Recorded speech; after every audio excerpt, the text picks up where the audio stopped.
যখন তাদের শরীর কাজ করে না তখন তাদেরকে উত্তেজক এমন কিছু পদার্থ দেওয়া হয়, এমন কিছু হাইপারডোজ মেডিসিন দেওয়া হয়, যার ফলশ্রুতিতে তারা ব্যাক টু ব্যাক দেখা যায় যে অনেক লম্বা টাইম তারা নাকি সেক্স করতে পারে না।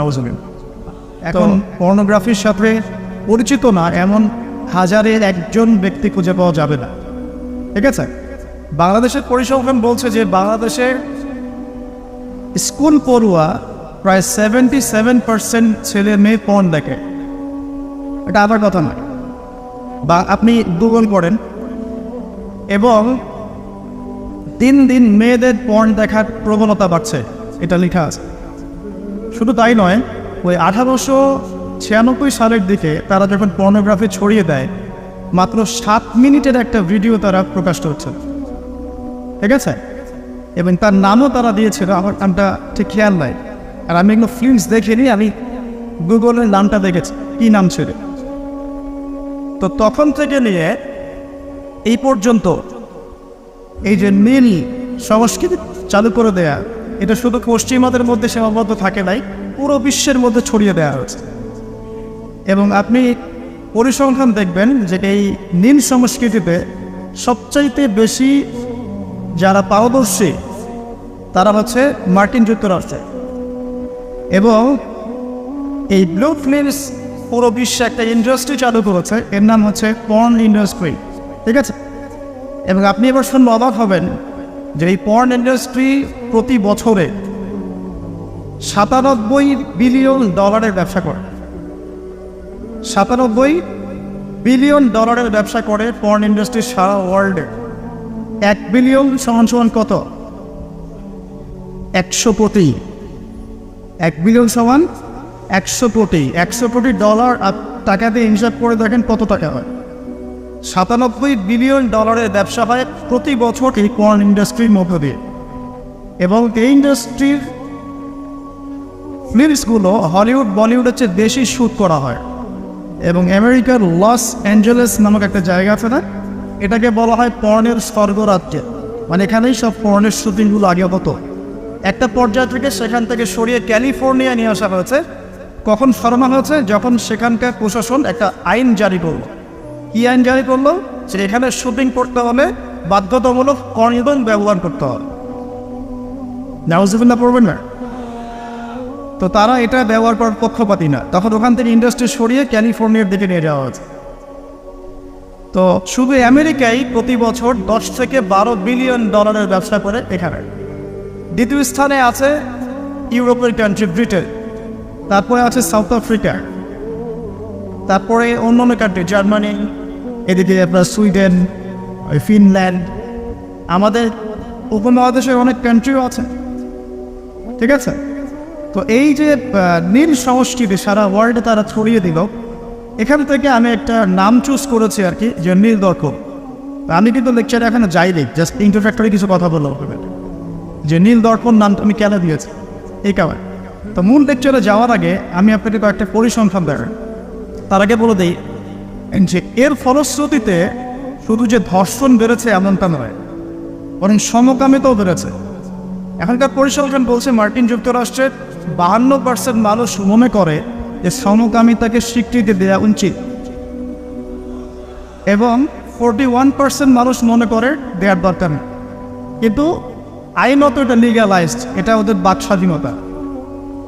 এটা কানাডা অনেক আগেই করেছে, ব্রিটেনেও আছে, অস্ট্রেলিয়াও স্বীকৃতি দিয়েছে, এবং দিন দিন আস্তে আস্তে আমাদের ভারত থেকে শুরু করে আমাদের দেশে পর্যন্ত এগুলোর বিস্তার বেড়ে গেছে।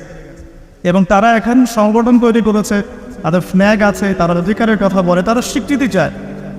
এবং পর্ন সম্পর্কে পড়তে গিয়ে আমি দেখলাম যে নর্মালি পর্নের যে ভিডিওগুলো হয় এগুলো হচ্ছে চলচ্চিত্রের মতো, জাস্ট যেমন একটা নায়ক নায়িকা শুটিং করেন, গায়ক গায়িকা যেমন শুটিং করে, ঠিক এরকম করেই ফিল্মস শ্যুট করা হয়।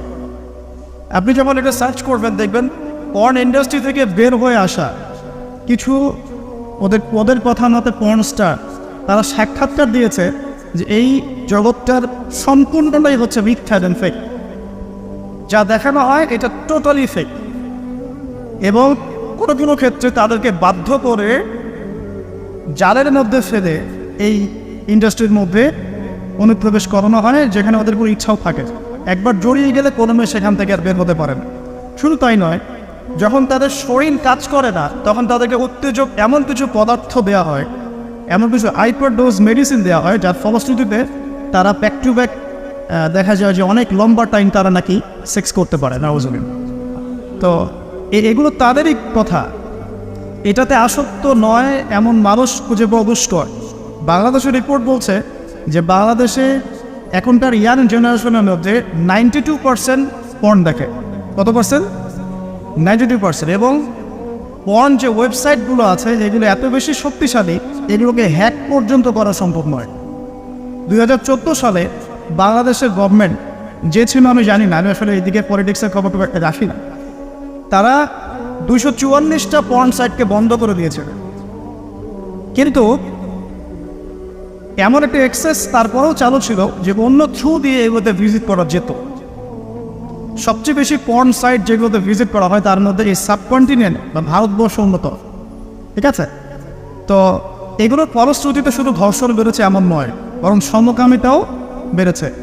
এবং দেখা যাচ্ছে যে এখন প্রতি 10 জন মানুষের মধ্যে একজন নাকি, এটা রিপোর্ট, প্রতি 10 জনের মধ্যে নাকি একজন বিপরীত লিঙ্গের দিকে নয় বরং স্বলিঙ্গের দিকে আকর্ষিত হচ্ছে। এবং এই মহামারীগুলো দিন দিন বাড়ছে। আমি যখন লেকচার শেষ করবো তখন আপনাকে আমি কিছু হাদিস শোনাবো নবী সাল্লাল্লাহু আলাইহি ওয়াসাল্লামের এই যুগ সম্পর্কে কিছু ভবিষ্যৎবাণী। তখন আপনি মিলাতে পারবেন ইনশাআল্লাহ যে আসলে নবী সাল্লাল্লাহু আলাইহি ওয়াসাল্লাম কোন যুগটা সম্পর্কে সতর্ক বলছেন। তো মূল লেকচারে যাওয়ার আগে আমি আপনাদের কিছু পরিসংখ্যান শোনাচ্ছি, একটু মনোযোগ দিয়ে শুনুন।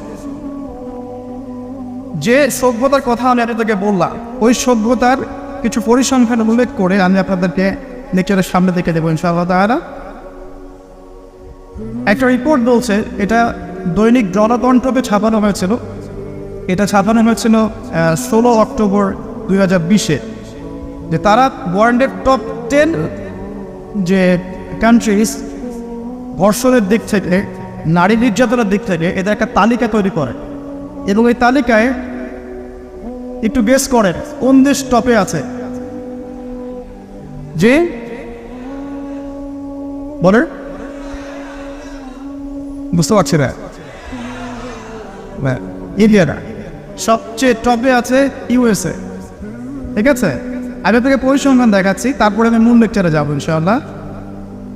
যে দেখা যাচ্ছে পুরো ইউরোপের, পুরো পশ্চিমা সভ্যতা ইউরোপের যারা হচ্ছে এখনকার মধ্যবিত্ত কান্ট্রিগুলোর, উন্নয়নশীল কান্ট্রিগুলোর রোল মডেল বলি আমরা, তাই না?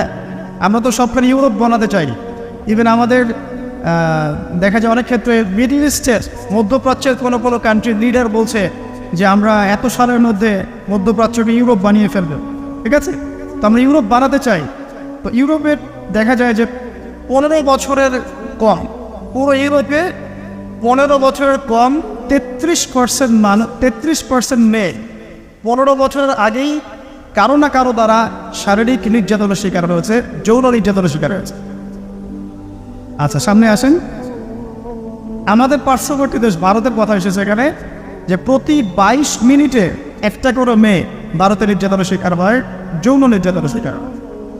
বাংলাদেশের সংখ্যাটা কত এটা আপনারা বের করবেন, আমি পরে দেখছি।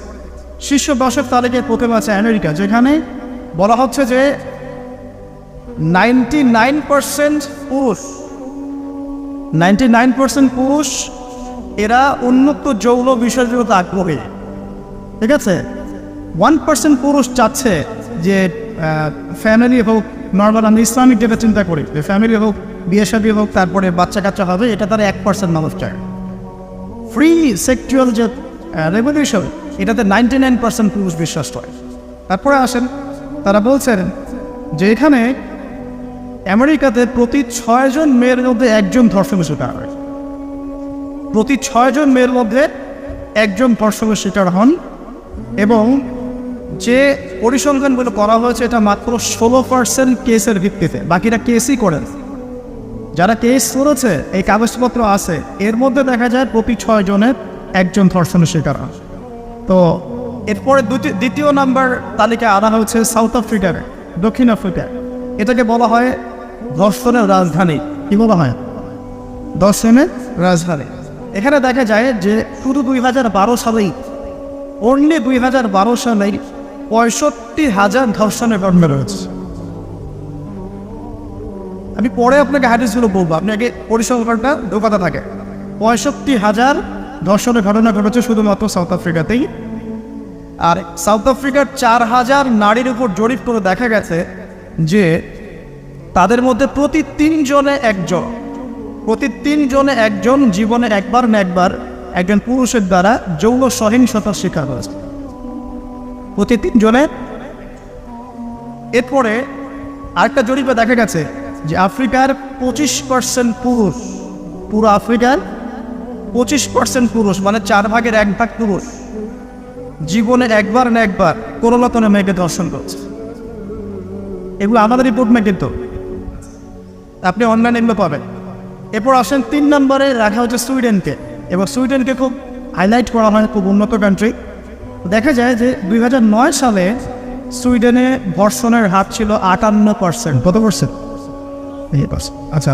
4 নম্বরে যে দেশ খুব পরিচিত আমাদের পাশে, ভারত, সেখানে বলা হচ্ছে যে 2012 সালের জরিপে ইন্ডিয়াতে ধর্ষণের রিপোর্ট করা হয়েছে 24,923টা।